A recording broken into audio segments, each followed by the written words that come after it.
Well, hello there, Minecraft Bedrockians. My name is Eladrium, and welcome back to another Minecraft Bedrock tutorial with your favorite cardigan-wearing Minecraft character. And in today's Minecraft Bedrock tutorial, I'll be showing you how to make this simple and easy to build Minecraft honeycomb and honey bottle farm for your Minecraft Bedrock 1.18 world. And as always, before we get into the tutorial, let's spend a little time talking about the mechanics of this farm. How exactly does it work and what its properties and features are? Because the more you know about how a farm works, the more that you can adapt it to your own needs, fix it, and even come up with your own great ideas. And the words of the day for this farm are adaptability and flexibility. This farm gives you a lot of options in how you can collect your resources and what resources you're specifically going to farm. If you want this to just be a honey bottle farm so that you can make honey blocks, you can convert it to completely do that. If you just need a bunch of honeycombs so that you can make bee farms to sell on your server, you can easily make it to be that. And if you want just a little bit of both and a little bit of everything, you can split it right down the middle here with either side producing whatever resource you want. Additionally, this farm is fully tileable, meaning that you can extend it past the 8 slices that we have shown here on each side to as long as you need to produce as much honeycomb and honey bottles as you could possibly want. Additionally, this farm is fully AFKable, so as long as you have the chunks that this farm is loaded in, you can just sit and not need to do anything. If you have this in a nearby area in your world where you're going to be working very often, this farm will continue to produce honeycomb and honey bottles for you. Now, before we dive into the larger tutorial, let's break down what a single tileable slice of this farm looks like.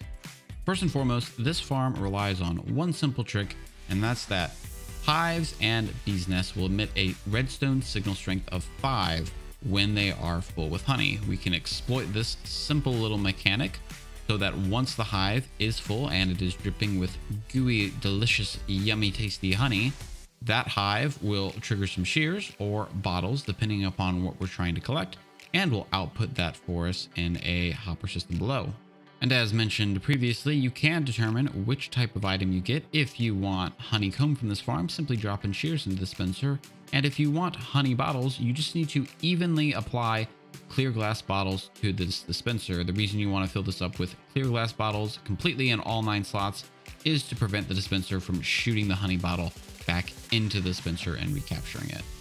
So to keep the first part simple, let's break down what a single slice looks like. First and foremost, you're going to want to build up 5 blocks using any type of block that you want, then knock out the bottom 4 blocks. Next, you're going to want to place a dispenser facing down, and then directly below that, either a bee's nest or a bee farm. Once you have this in place, simply place a block behind your bee's nest or your beehive. Go down 1 block, out 2, and then back up 1 as shown here. Then place a redstone comparator behind the block behind your hive. 2 pieces of redstone dust going up, a piece of glass on top, redstone dust on top of that glass, and then continue out that redstone dust line all the way back to your dispenser. Moving back to the front of this farm, we're going to be taking advantage of azalea leaves as it allows us to stack more bees inside of a containment area without needing to place down any flowers, which makes this farm a little bit more compact. And then finally, just to enclose things in, you can use glass blocks from the block you want to close off this farm. The bees in your farm will then proceed to harvest pollen out of the azalea blocks, and each time that they pop back out of their beehive or the bee's nest, this redstone comparator will output 1 more level of signal strength. Once that signal strength reaches 5, it'll trigger the dispenser and shoot the item either down or to the left or the right or backwards 2 blocks, which we can then pick up using a simple minecart system. With our single slice section now built out, let's get into the main tutorial. First and foremost, you're going to want to have a 12 by 14 section as shown here, and at least 6 blocks of space above our farm. If you want to add a collection system that will refill glass bottles and shears back into the farm, you'll need to just add another 2 blocks on top of this. And the first thing we're going to do in our farm is mark out the center of the 14 long section and then place down 2 double chests. This will serve as the collection system for our farm where all of our items will eventually funnel to. Next, carve out a single line directly behind our chest and then feed 2 hoppers, each pointing into their own chest, and then feed another line of hoppers on each side of that hopper chain. This will serve as the collection system for all of our minecart rails. Next, you're going to want to get down a redstone block or any other powered redstone 2 blocks behind our hoppers to power our rails. Then we're going to want to take down any type of block you want, and along this border here, just go ahead and run blocks down so that we have a nice wall that will prevent our carts from going anywhere. And then we're going to want to run a line of powered rails along our hopper lines to connect here. Make sure you don't connect this at the end, because we're going to be making tight little loops here with just normal rails to act as a loop feed system. Moving on, next we're going to want to build out the center of our farm. So go ahead and grab yourself some azalea leaves, and then 2 blocks back from our chest, you're going to want to build a 4x8 little area here with all of your azalea leaves. Once those are in place, we're going to take ourselves a temporary block here in the corner, and then we're going to build up 4 blocks high. Again, this is just a temporary platform, and whatever we would do on one side, we're going to repeat on the other. Once we have these cornerstone blocks in place, go ahead and run yourself a line of blocks all the way to the edge of the farm where our azalea leaves are. And then once we have those in place, you're going to want to lay down dispensers directly beneath them, pointing down on both sides. Once all of these dispensers are in place, you can then knock out these temporary blocks that we have on top here. Moving on down, go ahead and place a temporary block underneath one of your dispensers, place a block behind it, then run a row of blocks behind that. Again, whatever we do on one side, we're going to just mirror exactly on the other. Now, as shown in our single slice, the next part that we need here is our beehives, and I recommend that you wait until night to do this and until you have this glass enclosure in place before you add those in, as it'll make containing our bees a little bit easier. And if you aren't sure how to get beehives, it's really quite simple. All you need is any type of tool that has silk touch on it, a campfire, and a pair of shears. And out in the world, you're going to find these bees' nests just kind of lying around. You're going to want to place a campfire directly beneath it to pacify your bees, and then you're going to want to shear it. This will produce honeycomb, and depending upon where it is, it could either be on the floor, it could be also up in the tree. So if you don't see it pop out right away, it probably just went up into the tree. But once you have those honeycombs, you can go ahead and place those honeycombs and some wooden planks as shown here to create your first beehive. Once you have that beehive in place, the next thing that you're going to want to do is populate it with some bees. And the easiest way to do this is to place it right next to that bee's nest that you found earlier. Wait for those bees to come out, place a fire directly beneath your beehive that you just created. And then when those bees come out, you're going to want to feed them with flowers. Those flowers will make them reproduce. And because each beehive and bee nest can only hold 3 bees apiece, that should give you more than enough bees to populate your new hives. Then you can just repeat this process ad nauseum until you have the 16 beehives that you need for your farm. And additionally, for your bees, the easiest way to make them grow up even faster is to simply feed the baby bees with flowers. That will make them grow up really quick, and then they can breed also very quickly as well. Now, for this farm, I recommend that you have at minimum 2 bees inside each of your beehives. If you have 3, your farm will work just fine, but you might have some issues with the bees not wanting to go back into their nests just due to how crowded the farm is. So I recommend having at least 2 bees in place inside of each hive. Once those bees get filled with pollen, you can then just walk over to your bee's nest with silk touch and then pop it off like so. Make sure you don't drop it in the fire or burn yourself in the process. And once nighttime rolls around, you can pop your beehives down directly beneath your dispensers as shown here. Once you have all those beehives down, go beneath your farm, and then you're going to want to take a block behind this block that we have behind our hive, bring out another block, and then extend a line. And we're going to want to repeat this process just as we did before on the opposite side. Once this block is in place, you're going to want to place down a comparator behind each of these blocks. Again, repeat the process and mirror it exactly on both sides. Once these are in place, you're going to want to get down a single block behind our comparator. And then you're going to want to create a small little L shape as shown here. Go ahead and get yourself some redstone dust, run a line of redstone dust out of the comparators, and then back up to this rear block here. And then you're going to want to get yourself a glass block above that first redstone line, then place redstone dust on top of that.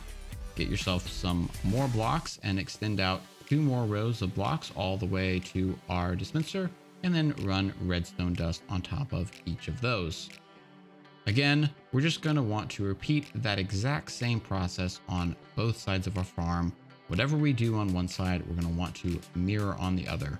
So make a little L shape as shown here, place redstone dust on top of it, place glass on top of that first row of redstone dust so our redstone line can stare up, redstone dust on top of that, 2 blocks running back into our dispenser, and then redstone dust on top of each of those blocks.